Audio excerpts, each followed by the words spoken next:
तुम बहार बनके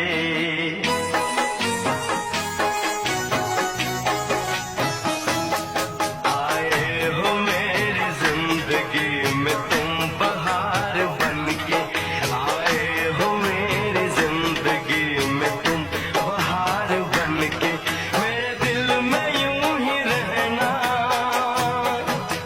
हाय मेरे दिल में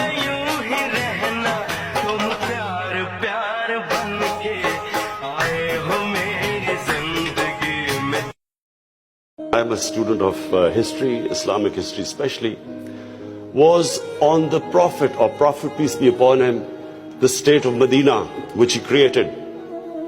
Now, why do I say the state of Medina? Because the state of Medina laid the foundation of one of the greatest civilizations in the history of mankind. The principles that found the foundation of the state of Medina is what for the next 700 years was the greatest civilization on earth. And what were those principles?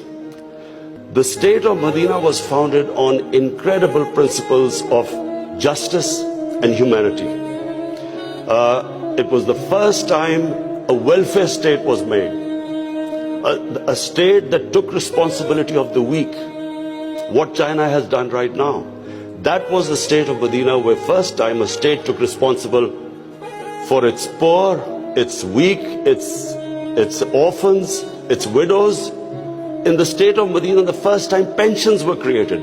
Old people were also, it was a humane state. And secondly, there was justice, rule of law. These were the two main things. And the third thing, the Prophet of Islam, peace be upon him, made seeking knowledge a sacred duty. The word was that even if you have to go to China to seek knowledge, you must. Those days going to China meant not coming back. So the emphasis on seeking knowledge. For the next 700 years, all top scientists were Muslims. And that was the state of Medina. It laid that foundation. And then the way minorities, other religious people were treated. The Prophet signed famous, the Misak-e-Medina. There's still a letter in St. Catherine's Church which was signed with the Christians, that your places of worship will be, till the end of time, they will be protected by Muslims. Secondly, that no forcible conversions would be in Islam. Thirdly, the Prophet's last sermon, it is a charter of human rights. It's about how human beings are equal. So it was a humane state created, rule of law, emphasis on education, that led to the growth of Muslim civilization. So this is, in Pakistan, we want the same basis of our state.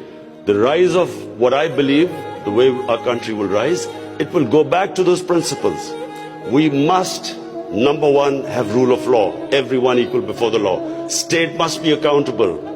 We must have a welfare state where the state must take responsibility of its poor people. Half our population is on the poverty line or just above, and about 25% are below the poverty line. The state must take responsibility. All policies of the state must be like in China. How do we lift the people from the bottom? And the most important thing is that we must, in Pakistan, start a reform program. Reforms are painful, but it is essential if we have to get out of our current problems. So, first of all, I joined politics in '96. From 96 to 2013, there was a very small party. Most of the time it was one step up and three steps down. The first election I contested, we were wiped out. Second election, 5 years later contested, we had only one seat. Third election we boycotted, and most of the time people made fun of me, thought we would never make it, because I'm an outsider. I wasn't from the political class.